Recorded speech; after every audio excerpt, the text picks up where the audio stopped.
సాయంకాల సమయములో సంధ్యాదీపారాధనలో వచ్చును తల్లి మహాలక్ష్మి, వచ్చును తల్లి వరలక్ష్మి.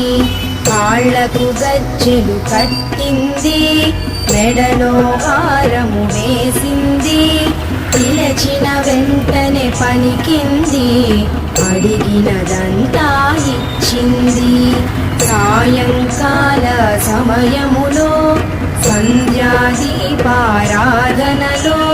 వచ్చును తల్లి మహాలక్ష్మి, వచ్చును తల్లి వరలక్ష్మి.